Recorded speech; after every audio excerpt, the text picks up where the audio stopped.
போய் சேர்கிறார் என்றால் பகவானுடனே ஒரு நாட்டு பொண்ணு வீட்டுக்கு வந்தான்னா சாவி கொத்த எடுத்து மாமியார் கொடுப்பா பாருங்க, இனிமே பொறுப்பு உன்னுடையதுன்னு. அத போல இங்கிருந்து ஒரு பக்தன் முக்தாத்மா போய் சேர்ந்தா வைகுந்தத்தினுடைய எல்லா சாவியும் விஸ்வக்சேனர்கிட்டேந்து வாங்கி இந்த பக்தனிடத்துல கொடுத்து இனிமே நீ தான் பொறுப்பு, எல்லாத்தையும் நீயே பாத்துக்கோ, எனக்கு இந்த பொறுப்பை பாக்குறதெல்லாம் பிடிக்காது, ஆனந்தமா உன்னோடு நான் விளையாடுவதற்காக அனுபவிப்பதற்காக இருக்கிறேன், பொறுப்பு உன்னுடையதுன்னு விட்டுடுவாராம்.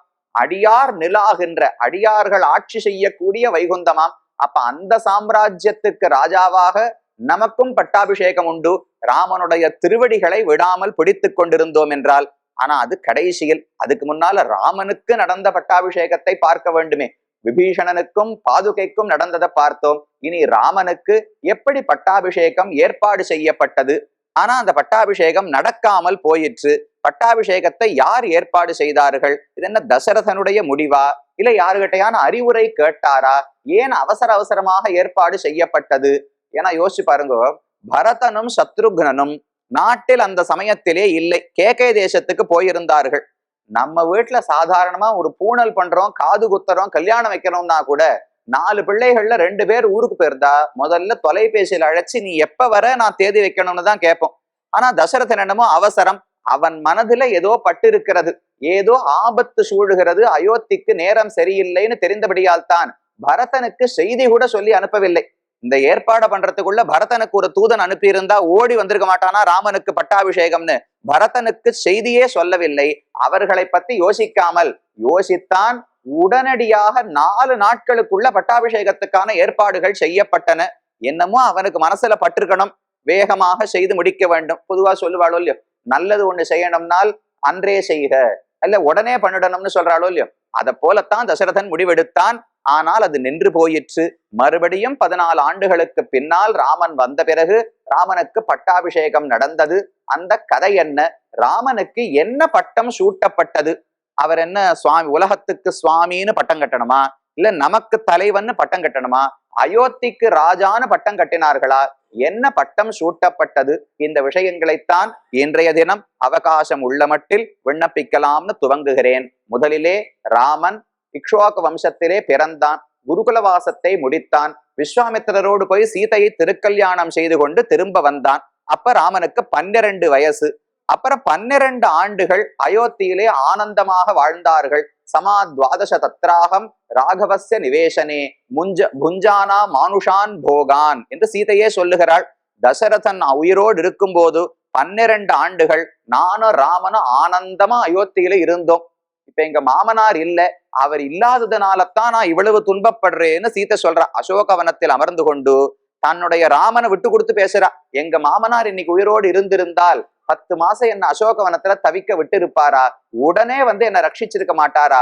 ராமன் கொஞ்சம் அப்பா அளவுக்கு போராது, சாமர்த்தியம் குறைவுதான், அதனால்தான் இத்தனை நாள் காலதாமதம் செய்து என்னை ரட்சிக்கிறான் என்று சீதையினுடைய வார்த்தை. அப்படி 24 வயசு ராமனுக்கு ஆனவுடனே தசரதர் யோசிக்க தொடங்குகிறார். பிராப்ய வருஷ சஹசிராணி பகூன்யாயும்ஷி ஜீவதா ஜீர்ணஸ்யாஸ்ய ஷரீரஸ்ய விஸ்ராந்திம் அபிரோச்சயே. அவர் 60,000 ஆண்டுகள் ஆட்சி செய்து விட்டார். சிறு பிராயத்திலிருந்து இப்போ தொண்டு கிழவன், அத்தனை நாள் ஆட்சி பண்ணியாச்சு. நல்ல ஆட்சி, செங்கோல் ஆட்சியைத்தான் கொடுத்திருக்கிறார். எந்த மனிதர்களுக்கு கஷ்டமே கிடையாது. முன்னாடி வருணிக்கும் போது தெரிவிக்கிறார், எங்கேயுமே அவித்வானே கிடையாதாம். எங்கேயும் அவத்வான்னா படிக்காதவன் அர்த்தம். படிக்காதவனே அயோத்தியில கிடையாது, நாஸ்திகனே கிடையாது, வியாதியே கிடையாது. ஆனா அது கூட கம்பர் சொன்னார், யாருமே தானமே பண்றது கிடையாது, அங்க யாருமே வீட்டை பூட்டி வைப்பதே கிடையாது இப்படின்னு சில கருத்துக்களை சொல்றார். கொள்வார் இல்லாமை கொடுப்பாரும் இல்லைன்னு தெரிவித்தார். யாருமே தானமே பண்ண மாட்டார்களாம். தசரதன் அயோத்தியை ஆண்ட போது ஏன் தானம் கொடுப்பது நல்லது தானே, ஏன் கொடுக்கவில்லைனால் தானம் வாங்குற நிலைமையில ஏழ்மை நிலையில் யாருமே இல்லை, எல்லாருமே செல்வந்தர்கள். அப்ப யாருக்கு தானம் கொடுப்பது? கொள்வார் இல்லாமை கொடுப்பாரும் இல்லை மாதோ, கள்வார் இல்லாமை பொருட்காவல் இல்லை.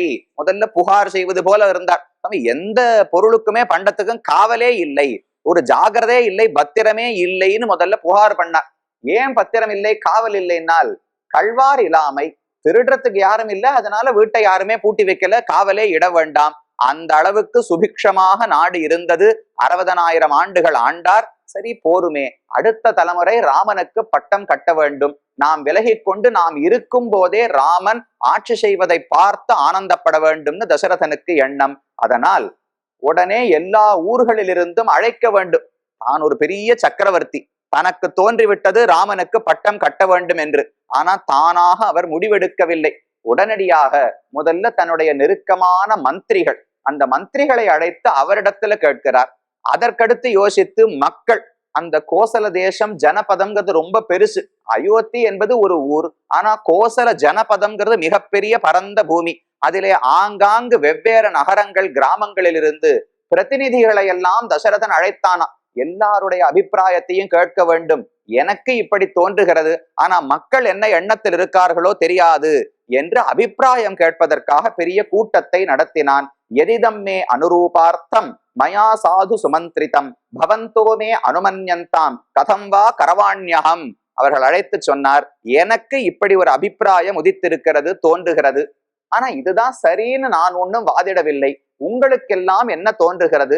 எனக்கு தோன்றுவதை செய்யலாமா, அல்லது நீங்கள் எப்படி சொல்லுகிறீர்களோ அதன்படி செய்கிறேன். கதம் வா கரவாண்யகம், இப்படித்தான் பண்ணணும்னு நான் சொல்லல. இப்படி செய்யலாமா அல்லது வேற ஏதாவது வழி உண்டா? நான் என்ன செய்ய வேண்டும்? யத்யப்யேஷா மம பிரீதிஹி ஹிதமன்யத் விசிந்தியதாம். என்னுடைய ஆசை ஒரு பக்கம் இருக்கட்டும், ஆனா நாட்டுக்கு எது நல்லதுன்னு நீங்கள் அனைவரும் யோசித்து சொல்ல வேண்டும் என்று மக்களிடத்திலே ஒரு விண்ணப்பத்தை வைத்தான் தசரதன். உடனே மக்கள் ஒரு பெரிய பொறுப்போலியோ அங்கங்க அப்படியே கூட்டம் கூட்டமா சேர்ந்து மக்கள் எல்லாம் பேச ஆரம்பிச்சாலாம். தசரதன் காத்துட்டே இருக்கார். 10 நிமிஷம் ஆச்சு, 20 நிமிஷம் ஆச்சு, அரை மணி நேரம் ஆச்சு. அப்புறம் மக்கள் எல்லாம் திரும்ப வந்து ஒரே ஒரு வார்த்தை சொன்னாலாம், கிழவனே ஓடிப்போ. இவ்வளவுதான் அந்த மக்கள்லாம் சேர்ந்து சொன்னது. போறோம் தசரதா, இவ்வளவு வயசுக்கு மேல நீ பதவியை வச்சுட்டு என்ன பண்ண போகிறாய்? வயதாகி விட்டது, நீ ஓடிப்போ, காட்டுக்கு போயிடு. நீ இனிமே நாட்டில் இருக்காதே, உன் மகனான ராமனை ராஜாவாக ஆக்குன்னு சொன்னார்கள். அநேக வருஷ சாகசிரக விருத்தஸ்துவமசி பார்த்திவ. பல ஆயிரம் ஆண்டுகள் ஆகிவிட்டன, நீ கிழவனாகிவிட்டாய், போரும் போய்விடு. சராமம் யுவராஜானம் அபிஷிஞ்சஸ்வ பார்த்திவம். ராமனை யுவராஜாவாக ஆக்கிவிடு. நாங்கள்லாம் எத்தனை நாளா காத்துட்டு இருக்கோம் தெரியுமா? இந்த எண்ணம் உனக்கு தாமதித்து இப்போதுதான் ஏற்பட்டுள்ளது. நாங்கள் இந்த நாள் எப்போது வரும்னு பல ஆண்டுகளாக காத்திருக்கிறோம். இச்சாமோகி மகாபாகும் ரகுவீரம் மகாபலம் கஜேன மகதா யாந்தம் ராமம் சத்ராவிருதானனம் என்று மக்கள் எல்லாம் சேர்ந்து தங்கள் ஆசையை சொன்னார்கள். இச்சாமகா, இது ஒருத்தருக்கு ஆசை, இன்னொருத்தருக்கு விருப்பம் இல்லைன்னு நினைக்க வேண்டாம். ஒருமித்த கருத்து, எல்லாருமா சேர்ந்து ஒரே பதிலை சொன்னார்கள். ராமனை ராஜாவாக பார்க்க நாங்கள் அனைவரும் ஆசைப்படுகிறோம். எப்படி தெரியுமா அவனை பார்க்க வேண்டும்? ராமன் ரொம்ப எளிமையாக எல்லாரும் போய் சட்டுன்னு அவரை சந்தித்து விட்டு வந்தா அதுல ஒரு பெரிய ஆனந்தம் இருக்காதான். மகாபாகும் ரகுவீரம் மகாபலம் கஜேன மகதா யாந்தம். ஒரு பெரிய யானை பேரில ராமனை ஏத்தி அமர்த்தி வைக்கணுமா. சத்ருஞ்சயன் என்று பட்டத்து யானை ராமனுடைய யானை. சாதாரணமா ஒரு யானை 10-12 அடி இருக்கும்னா இந்த யானை 25 அடி இருக்குமா. எப்படி சுவாமி திடீர்னு அலௌகிகமா வளர்ந்ததுனால்? ராமன் சின்ன வயசுல இருந்து தொட்டு தடவி தடவி வளர்ப்பாராம். அதே போலத்தான் ஆய்ப்பாடியிலும் சின்ன குழந்தைகள்லாம் இவ்வளவுதான் உயரம் இருப்பா. ஆனா மாடு 8 அடிக்கு உயரமா இருக்குமா. வள்ளல் பெரும் கற்றுக்கறவை கணங்கள் பல கறந்துன்னா சொல்றாளோ இல்லையோ, அத போல ஏற்ற கலங்கள் எதிர்பொங்கி மீதளிப்ப மாற்றாதே பால் சொரியும் வள்ளல் பெரும் பசுக்கள்னு ஆண்டாளுடைய பாசுரம். அது என்ன பெரும் பசுன்னா, பசு எவ்வளவு அளவு இருக்குமோ அவ்வளவுதானே இருக்கும்னால், ஐயோ இது கண்ணனுடைய கை பட்டு பட்டு வளர்ந்த பசுக்கள். அவன் அன்பை பொழிந்து வளர்த்தானா ஒவ்வொரு மாடும் 8 அடிக்கு 10 அடிக்கு பெருசா வளர்ந்துருக்குமா. ஆனா வள்ளல் பெரும் பசுக்கள் என்ன மனசுல வள்ளல் தன்மைனால், ஒரு 4 வயசு குழந்தை வந்து இப்படி வா அப்படின்னு சொல்லி கயத்தை பிடிச்சு இழுத்துன்னு போனா பவ்யமா தலை குனிஞ்சி அந்த மாடு அப்படியே பின்னாடி போயிடுமா. பாக்குறதுக்கு பெரிய மாடா பலவத்தா இருக்கு, ஆனா சின்ன குழந்தை வந்தா பணிவோடு போயிடுமா. அதனால்தான் வள்ளல் பெரும் பசுக்கள்னு ஆண்டாள் பாடினா. அத போல சத்ருஞ்சயன்னு பெரிய யானை, கஜேன மகதா யாந்தம், அந்த பெரிய யானை பேரிலே ராமன் முடிசூட்டி கொண்டு வர வேண்டும். அதை நாங்களெல்லாம் அயோத்தியினுடைய நகரத்தின் வீதிகளிலே கூட்டமாக லட்சம் கோடிக்கணக்குகளிலே சேர்ந்து ராமனை சேவிக்கணும். தனியா சேவிக்கிறதுல எப்பவுமே ஆசை கிடையாது. பகவானை சேவிக்க போறோம்னாலே புரி ஜெகநாத பெருமான எப்ப வேணாலும் சேவிக்கலாம். ரத யாத்திரையின் போது சேவிச்சா விசேஷம் அல்லவா.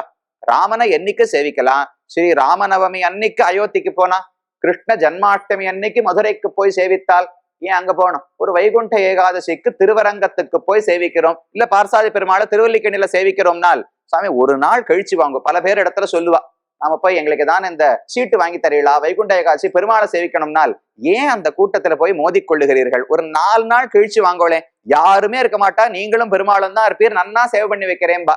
அது ரசிக்காது. அன்னைக்குத்தான் நானும் சேவிக்கணும். எத்தனை லட்சம் பேர் சேவிச்சாலும் அந்த கூட்டத்துல மோதிக்கொண்டு சேவிப்பது தானே ஒரு ஆசை.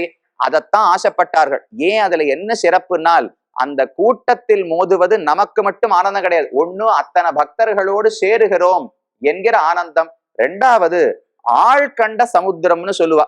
சமுத்திரத்துக்கு எப்பவுமே நிறைய பேர் வந்தா உடனே ஒரு உற்சாகம் வருமா, நிறைய அலைகளை பெருக்குமா. அது போல பகவானுக்கு நாம தனியா போய் சேவிச்சா நம்ம முகத்தை பார்த்தா அவர் சிரிப்பாரோ அழுவாரோ தெரியாது. இத்தனை பக்தர்களை பார்த்தா ஆனந்த முகத்துல தெரியுமோ இல்லையோ, அந்த முகத்தை சேவிக்க வேண்டும்னு ஆசை. கஜேன மகதா யாந்தம். ஆனா உடனே இத்தனை பேர் ராமனை சேவிச்சா அவருக்கு கண்ணெச்சில் பட்டு விடாதா? இப்பதான் புதுசா பட்டாபிஷேகம் ஆயிருக்க போறது. யானையில வரும்போது இத்தனை மக்கள் ராமனை பார்த்தால் ஒருத்தர் கண்ணு போல இன்னொருத்தர் கண்ணு இருக்காது. யாராவது கண்ணெச்சல் போட்டு விட்டால் என்ன செய்வதுன்னு லக்ஷ்மணன் என்ன பண்ணுவாரா, ராமனுக்கு பின்னாடி அந்த யானை மேல உட்காந்து பாராம். 2 கையில 2 சாமரத்தை வச்சுட்டு ராமன் முகத்தையே யாரும் பார்க்க கூடாது. அத போல சாமரத்தை வீசி வீசி வீசி மறைச்சுட்டே இருப்பாராம். ராமம் சத்ராவிரதானனம், கொடைய வச்சு ராமன் முகத்தை மறைக்கிறது, சாமரத்தை வீசி வீசி அவர் முகத்தை மறைக்க பாக்குறது, இதெல்லாம் லக்ஷ்மணன் பண்ணணும். அதுக்கு நடுவுல ஏதோ ஒரு மூலையில நின்றுட்டு இத்தனை ஜன கூட்டத்துக்கு நடுவுல ராமன் முகத்தினுடைய ஒரு பகுதியை சேவிச்சுட்டேன்னால் அப்பதான் திருப்தி அடைவோம். அதுதான் உடல் பெற்ற பயன், இந்த பிறவியை பெற்ற பயன்.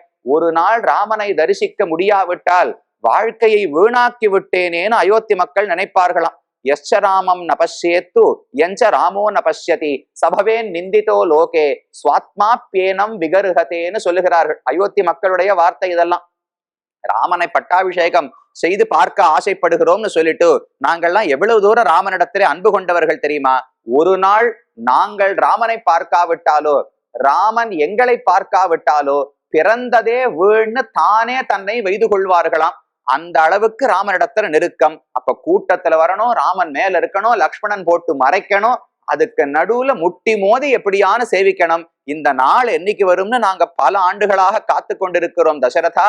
அதனால சொல்றோம், நீ ஓடி போய்விடு, நீ இனிமேல் இருக்காதே, ராமனுக்கு பட்டம் கட்டுன்னு மக்கள் சொன்னார்கள். தசரதனுக்கு ஆனந்தம். சரி, மகனை ஏற்றுக்கொண்டார்கள்னு ஒரு பக்கம் ஆனந்தம் இருந்தாலும் வேணும்னு தெரியாதது போல கேட்டா, என்னது நான் என்ன கொடுங்கோல் ஆட்சி பண்ணேன்னா திடீர்னு கிழவனே ஓடிப்போன்னு சொல்லுகிறீர்களே, நான் உங்களுக்கு என்ன தீமை செய்தேன்? கதம் து மயி தர்மேன பிருத்திவீம் அனுசாசதி பவந்தோ திரஷ்டுமிச்சந்தி யுவராதம் மகாபலம். நான் நன்னா தானே ஆட்சி செய்து கொண்டிருக்கிறேன், நீங்கள் ஏன் ராமனை அரசனாக பார்க்க ஆசைப்படுகிறீர்கள்னு வேணும்னு கேட்டா ஒரு தெரியாதானே. மக்களுக்கு ராமனுக்கும் இருக்கிற தொடர்பு தசரதனுக்கு நன்றாக தெரியும். ஆனா பிள்ளையனுடைய பெருமையை மற்றவர் சொல்லி கேட்கணும்னு ஆசை. அதனால சொன்ன உடனே எல்லாரும் சேர்ந்து சொன்னாலாம், தசரதா நீ ஒன்னும் தப்பு செய்யவில்லை, தவறாக நினைக்காதே, உன்னை அவமரியாதை செய்வதற்காக நாங்கள் கிழவனே ஓடிப்போன்னு சொல்லவில்லை. பகவோ நிருப கல்யாண குணாகா புத்திரஸ்ய சந்திதே. நீ வேற எந்த தவறும் செய்யவில்லை தசரதா, நன்றாக ஆட்சி செய்தாய். ஆனா ஒரே ஒரு தவறு, பெரிய தவறை செய்து விட்டாய். என்ன தவறுனால், உன்னை விட பல மடங்கு குணசாலியான ஒரு பிள்ளையை பெற்று விட்டாய் அல்லவா, அதுதான் நீ பண்ண குற்றம். சுமாரான பிள்ளையை பெற்றிருந்தா அவன் வேண்டாம் நீயே இருன்னு நாங்க ஆனந்தமா சொல்லியிருப்போம். ராமனை போல் ஒரு பிள்ளையை பெற்றால் அவன்தான் எங்களுக்கு வேண்டும்னு தோன்றுகிறது. அதனால் உன்னை விலகச் சொன்னோம். குணான் குணவதோ தேவ தேவகல்பஸ்ய தீமதா பிரியவாதீச்ச பூதானாம் சத்யவாதீச்ச ராகவஹ பகுஸ்ருதானாம் விருத்தானாம் பிராமணானாம் உபாசிதா தேனாஸ்யே ஹாதுலா கீர்த்திஹி யசஸ் தேஜஸ்ச வர்த்ததே.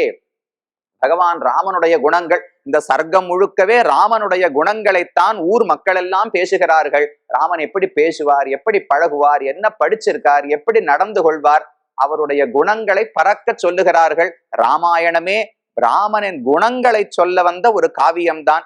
எங்கு பார்த்தாலும் ராம குணங்களைத்தான் சொல்லி இருக்கிறார்.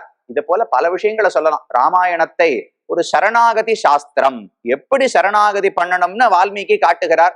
எந்த காண்டத்தை தொட்டு பார்த்தாலும் அதுல சரணாகதி இருக்கும். பாலகாண்டத்தில சரணாகதி உண்டு, அயோத்தியா காண்டத்திலும் உண்டு, ஆரண்ய காண்டத்திலும் உண்டு, யுத்த காண்டத்திலும் உண்டு. அப்ப சரணாகதி சாஸ்திரம்னு சொல்லலாம் இல்லையா? பக்தி சாஸ்திரம், பகவானிடத்துல எப்படி பக்தியோடு இருக்கணும்னு காட்டும். படிகொண்ட கீர்த்தி இராமாயணம் என்னும் பத்தி வெள்ளம் குடிகொண்ட கோயில் ராமானுஷன் என்று திருவரங்க தமுதனார் பாடுகிறார். ஒரு பக்தியினுடைய வெளிப்பாடு.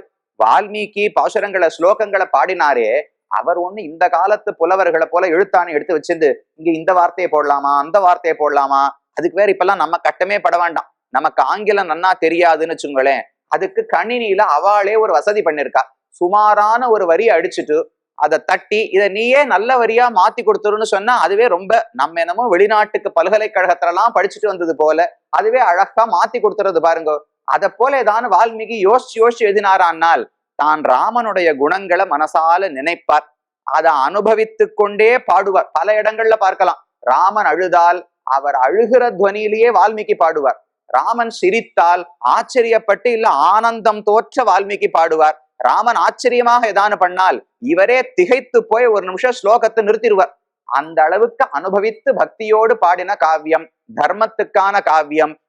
முழுவதுமாக பார்த்தால் குணங்களுக்கான காவியம். தொடக்கமே குணங்களை பற்றின பேச்சுத்தான். நாரதர் வால்மீகியினுடைய ஆசிரமத்துக்கு வருகிறார். தபஸ்வாத்தியாய நிரதம் தபஸ்வி வாக்விதாம்பரம் நாரதம் பரிபப்ரச்ச வால்மீகிர் முனிபுங்கவம். இப்படித்தான் ராமாயணம் துவங்குகிறது. வால்மீகி தன்னுடைய ஆசிரமத்திலே இருக்கிறார். நாரத பகவான் அவர் ஆசிரமத்துக்கு வருகிறார். வந்தவுடனே அவரிடத்துல வால்மீகி சில கேள்விகளை கேட்கிறார். ஒரு 16 குணங்களை சொல்லி, இந்த 16 குணங்களாலும் நிரம்பியவர் தற்போது இந்த உலகத்தில் யார் என்று கேட்கிறார். கோன்வஸ்மின் சாம்பிரதம் லோகே குணவான் கஷ்ட வீரியவான் தர்மஜ்ஞ கிருதஜ்ஞன்னு 16 குணங்களை பட்டியலிடுகிறார். இதெல்லாம் இருக்கிறவர் மனுஷனா இருக்கவே முடியாது, பரமாத்மாவாகத்தான் இருக்க முடியும். அப்ப பரமாத்மா இப்போது எந்த வடிவத்திலே உலகத்தில் இருக்கிறார், இதுதான் அவர் கேள்வியினுடைய தாத்பரியம். அதுக்கு நாரதர் பதில் சொன்னார். இக்ஷ்வாக்கு வம்ச பிரபவா ராமோ நாம ஜனைஸ்ருதா. இக்ஷ்வாக்கு வம்சத்தில் பிறந்த ராமன் தான் இந்த எல்லா குணங்களும் நிறைந்தவன் என்று தொடக்கத்திலேயே குணங்களை பத்தின பேச்சோடுதான் காவியம் தொடங்குகிறது. இங்கும் ராமனுடைய குணங்களை மக்கள் சொல்லுகிறார்கள். பிரியவாதீச்ச பூதானாம் சத்தியவாதீச்ச ராகவா. சத்தியம் உண்மையைத்தான் சொல்லுவார், ஆனா அதுக்காக துன்புறுத்தும்படிக்கு புண்படும்படிக்கு சொல்ல மாட்டார். பிரியமான முறையிலே சத்தியத்தை எடுத்து சொல்லுவார். நஸ்மரத்யபகாரானாம் சதமப்யாத்மவத்தையா கதஞ்சித் உபகாரேன கிருத்தேன ஏகேன துஷ்யதி. பகவானை புருஷோத்தமன் புருஷோத்தமன்னு சொல்றோம் இல்லையோ, உத்தமன்னு சொன்னா என்ன அர்த்தம்னால் அதை இந்த ஸ்லோகத்துல தெரிவிக்கிறார். புருஷர்களை மனிதர்களை பல விதமாக பிரிக்கலாம். நமக்கு ஒருத்தர் நல்லது பண்ணா அவருக்கு திரும்ப நாம கெடுதல் பண்ணோம்னு வச்சுங்கோ, அதமன் மிக தாழ்ந்தவன் அர்த்தம். நமக்கு நல்லது செய்தவர்களுக்கு நாம் பதிலுக்கு நல்லது செய்தால் மத்தியமன் நடுத்தரமான மனிதன் அர்த்தம். நமக்கு ஒருத்தர் தீமையே செய்தாலும் அவருக்கும் நல்லது செய்ய முயன்றால் அவனைத்தான் உத்தமன்னு சொல்லுவார்கள். ராமன் அப்படிப்பட்டவனா, தனக்கு எத்தனை தீமைகளை ஒருவர் ஏற்படுத்தினாலும் அதை நினைத்து கூட பார்க்க மாட்டாராம், மறந்து போயிடுவாராம். ஆனா ஒரு சின்ன உதவி யாராவது தனக்கு செய்திருந்தால் கடைசி நாள் வரைக்கும் அதை மறக்காம மனசுல வச்சுட்டே இருந்து இப்பேற்பட்ட உதவி செய்தார், உதவி பண்ணார் அவளாலத்தான் இருக்கேன். பல இடங்கள்ல சொல்றார். சுக்ரீவனை பார்த்து சொல்லுகிறார், ஹனுமானை பார்த்து சொல்லுகிறார். இன்னைக்கு இக்ஷ்வாக்கு வம்சம் இருக்கிறது என்றால் ஹனுமானே உம்மாலேன்னு தெரிவிக்கிறார். ஏன்னா சீதை எங்க இருக்கிறாள்னு தெரியாமல் போய் ராமனுக்கு அறிவிப்பு வராமல் இருந்தால் சீதை 1 மாசத்துக்குள்ள உயிரை விட்டிருப்பார். சீதை உயிரிழந்தால் ராமனுக்கு உயிர் தரிக்க முடியாது, தானாகவே போய் இருக்கும். இது ஒண்ணு தெரிஞ்சுண்டு அப்புறம் யோசிச்சு எல்லாம் உயிரை விட வேண்டாம். 2 பேரும் ஒரு உயிர் 2 உடல்களை போலே. சீதைக்கு உயிர் போனா ராமன் உடனடியாக உயிர் இழந்து விடுவார், ராமனுக்கு உயிர் போனாலும் சீதை உயிர் இழந்து விடுவாள். அப்ப இவா 2 பேரும் போனா லக்ஷ்மணனோ பரதனோ வாழ மாட்டார். ராமன் இறந்து போனால் சுக்ரீவன் வாழ மாட்டார். சுக்ரீவன் இல்லாவிட்டால் வானர படையே வாழாது. ராமன் இல்லாவிட்டால் இக்ஷ்வாகு வம்சம் பட்டு போகும் அயோத்தி நகரமே வாழாது. அப்ப 2 பெரிய ஜன சமூகங்களை ஹனுமானே நீர் ஒருவர் தான் ரட்சித்து கொடுத்தீர்னு ராமன் தெரிவிக்கிறார். அந்த அளவுக்கு யார் பண்ண சின்ன உதவியையும் நினைத்து நினைத்து பார்த்து அவருக்கு பரிசு கொடுப்பார். இன்னைக்கும் பார்க்கலாம்.